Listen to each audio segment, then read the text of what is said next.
जय हिंद दोस्तों। आज बात करेंगे ओल्ड पेंशन स्कीम को लेकर कि जो देश में ओपीएस की बात करेगा वही देश पर राज करेगा। जी हाँ दोस्तों, पुरानी पेंशन सरकारी कर्मचारियों का अधिकार है, उसे लेकर रहेगा।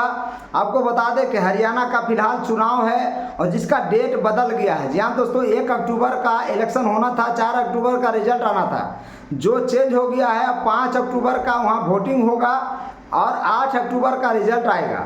जम्मू कश्मीर का भी चुनाव है, लगातार चुनाव चल रहा है। जी हाँ दोस्तों, इसके बाद महाराष्ट्र का चुनाव होगा, इसके बाद झारखंड का चुनाव होगा, उसके बाद दिल्ली का चुनाव होगा।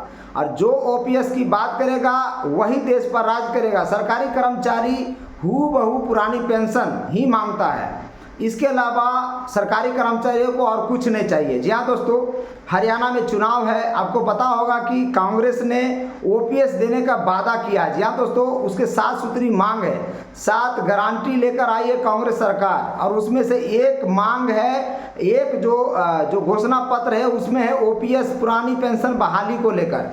जी हाँ दोस्तों, इसके अलावा पेंशन में जो बुढ़ापा पेंशन है, जो दिव्यांगजन पेंशन है, उसमें भी 6,000 महीना दे रही है कांग्रेस सरकार। जी हाँ दोस्तों, यानी भूपेंद्र सिंह हुड्डा ने साफ बोल दिया है कि मेरी सरकार बनते ही पहली कैबिनेट में पहली कलम से ओपीएस लागू करेंगे। जी हाँ दोस्तों, फिलहाल सरकारी कर्मचारी को ओपीएस ही चाहिए, ओपीएस के अलावा और कुछ नहीं चाहिए। बीजेपी का भी संकल्प पत्र आज जारी हो चुका है, उसमें 20 सूत्री वादा किया गया है। कांग्रेस ने 7 सूत्र वादा किया है और गारंटी दिया। जी हाँ दोस्तों, कांग्रेस ने भी सभी वोटरों को खुश करने की कोशिश की है। आप देख रहे होंगे, जवान के लिए 2 लाख नौकरियों यानी पक्की गारंटी नौकरी की बात किया गया। किसान के लिए एमएसपी पर कानून लाया जाएगा और एमएसपी की बात की गई।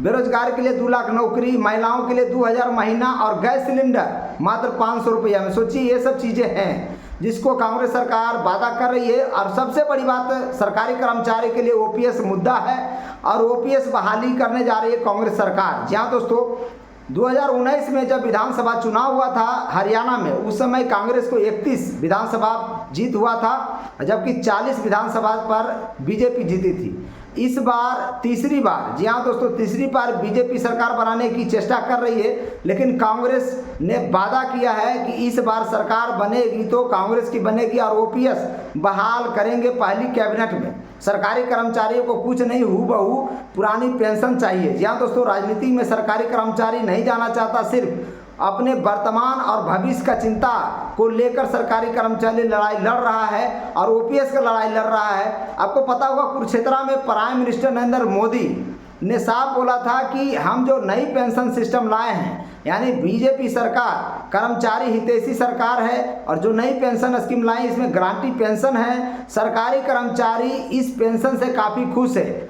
आपको बता देना चाहते हैं मोदी जी कि कोई भी सरकारी कर्मचारी यूपीएस लेना नहीं चाहती। जी हाँ दोस्तों, पूरे देश भर के तमाम कर्मचारी का जो आंदोलन है, जो आक्रोश है, वो यूपीएस सिस्टम को लेकर आक्रोश है, एनपीएस सिस्टम लेकर आक्रोश है। आप देखे होंगे, काली पट्टी बांधकर लोग कार्यालय में काम कर रहे हैं, इसके अलावा आंदोलन कर रहे हैं। इसके अलावा देखिए, शिरडी में आज जहाँ राज्य महाधिवेशन हुआ, वहाँ पर लाखों कर्मचारी का जुटान हुआ और एक ही मांग था, एक ही नारा था, पुरानी पेंशन बहाली का। और जी हाँ दोस्तों, वहाँ पर उद्धव ठाकरे यानी पूर्व मुख्यमंत्री भी शामिल हुए और उनका कहना था कि हमारी सरकार बनते ही सबसे पहले पुरानी पेंशन लागू करेंगे। आपको बता दें, देश भर में ओल्ड पेंशन की मांग चल रही है और नंबर 1 मुद्दा बन रहा है। सरकार यूपीएस लाकर एक नया बखेड़ा खड़ा कर दिया है और अभी कैबिनेट की बैठक में 1 नेशन 1 इलेक्शन पर मंजूरी मिली है। आपको बता दें, 1 नेशन 1 इलेक्शन हो सकता है, तो 1 नेशन 1 इलेक्शन 1 पेंशन क्यों नहीं हो सकता मोदी जी? जी हाँ दोस्तों, इस बात को सरकार को सोचना चाहिए और सारे देश के कर्मचारियों को ओल्ड पेंशन स्कीम लागू कर देना चाहिए। आपको बता दें, यूपीएस सिस्टम अभी आया है, इसमें बहुत सारी बुराइयां हैं जिसको लेकर सरकारी कर्मचारियों में आक्रोश है। एक तो वीआरएस का सिस्टम बहुत ख़राब है। आपको पता होगा, जब कोई कर्मचारी 40-45 साल में वीआरएस ले लेता है तो उसको 60 वर्ष तक इंतजार करना पड़ेगा। तो अब बताइए कि बीच के समय में 10 से 15 साल वो क्या करेगा, क्या खाएगा? जी हाँ दोस्तों, इसके अलावा 10% आपका जो कटौती होगा, सरकार 18.5% उसमें जमा करेगी यूपीएस में, वो पैसा एक लमसम बहुत बड़ा कॉर्पस अमाउंट हो जाएगा, वो सरकार आपको वापस नहीं करेगी, उसी का निश्चित पेंशन देगी और लमसम अमाउंट, एकमुश्त अमाउंट लास्ट सैलरी का 6 महीना का सैलरी के बराबर आपको मिलेगा। सोचिए कितना बड़ा एक गड्ढा है यूपीएस में, और जिसको लेकर बहुत लोग प्रचार कर रहे हैं, बहुत लोग कर्मचारी यूपीएस को भी बहुत अच्छा बता रहे हैं। जी हाँ दोस्तों, आपको बता दें यूपीएस में बहुत सारी कमियां हैं, इसको लेकर पूरे देश के कर्मचारी को समझ में आ गया। आप सोचिए एनपीएस को समझने में 20 साल लगा और यूपीएस को समझने में घंटों लगा। सोचिए घंटा भी। ये विजय कुमार बंधु साहब बोल रहे हैं, विजय कुमार बंधु का वीडियो हम अपने चैनल पर भी डाले हैं, उसमें साफ बोले हैं कि यूपीएस तो और भी खराब है और भी खतरनाक है, एनपीएस से भी खराब है। जी हाँ दोस्तों, ये सब चीज़ें चल रही है और 26 सितंबर को आक्रोश मार्च है अपने जिला मुख्यालय पर, सभी कर्मचारी शामिल हो वहाँ पर और यूपीएस एनपीएस के खिलाफ अपना आवाज़ जरूर उठाएं, क्योंकि ये आपका संवैधानिक हक है। सुप्रीम कोर्ट ने साफ बोला है कि सरकारी कर्मचारी का संवैधानिक हक है पेंशन लेना। जी हाँ दोस्तों, क्योंकि वो अपना पूरा जवानी गंवाता है, एक देश की सेवा करता है और उसके बदले में देश उस पर आर्थिक वित्तीय सहायता प्रदान करता है, सामाजिक सुरक्षा प्रदान करता है। ओल्ड पेंशन स्कीम, जी हाँ दोस्तों, ये किसी की खैरात, किसी की भीख नहीं है, ये सरकारी कर्मचारियों का अधिकार है। जी हाँ दोस्तों, अभी फिलहाल हरियाणा में चुनाव है, 7 सूत्री मांग कांग्रेस ने वादा कर दिया है कि कांग्रेस की सरकार बनती है तो सबसे पहली कैबिनेट में ओपीएस बहाल करेंगे। जी हाँ दोस्तों, इसके अलावा बहुत सारे चीज़ें कांग्रेस बोल रही है, 300 यूनिट बिजली फ्री कर देगी, 100 गज जमीन देगी, 3.5 लाख रुपया का मकान बने देगी।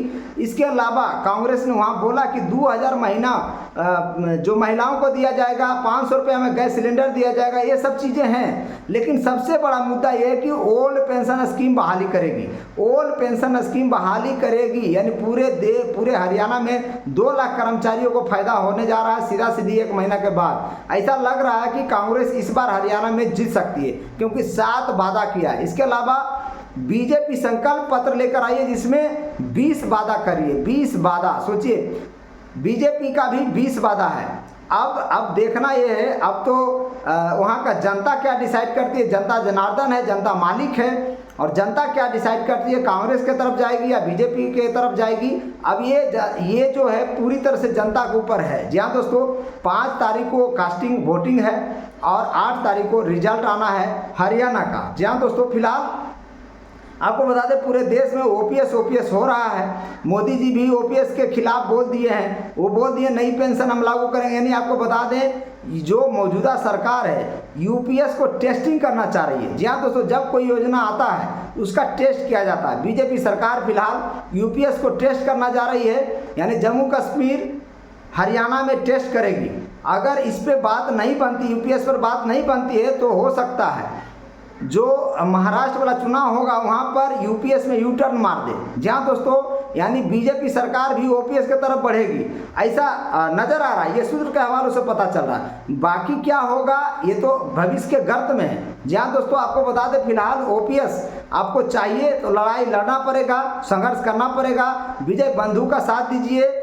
इवन जो भी ओपीएस की बात करता हो, हम पर्टिकुलर एक नेता की बात नहीं बोल रहे, जो भी ओपीएस की बात करता है आप उसका साथ दीजिए। जी हाँ दोस्तों, यानी ओपीएस में किसी भी प्रकार का राजनीति नहीं है और ये सरकारी कर्मचारी का अधिकार है। अब देखना ये कि हरियाणा चुनाव क्या करती है और जम्मू कश्मीर चुनाव क्या करती है। इसके लगले फिर महाराष्ट्र में चुनाव होगा, झारखंड में होगा, दिल्ली में होगा। जी हाँ दोस्तों, फिलहाल बीजेपी सरकार यूपीएस पर टेस्ट करना चाह रही है कि जनता क्या जवाब देती है यूपीएस लेकर। जी हाँ दोस्तों, तो आपको बता दें सरकारी कर्मचारी को हूबहू पुरानी पेंशन ही चाहिए, इसके अलावा और कुछ नहीं चाहिए। जी हाँ दोस्तों, यानी 2004 से पहले जो जितने भी अभी नेता और 2004 से पहले जितने भी ओपीएस लेने वाले हैं, सेम ओपीएस अभी चाहिए और आगे आने वाली पीढ़ियों के लिए चाहिए। और ये सवाल सिर्फ सरकारी कर्मचारियों का नहीं है, ये सवाल पूरे देश के जनता का है, क्योंकि जनता से चुनकर ही सरकारी कर्मचारी बनता है। और जितने भी गरीब गुरबा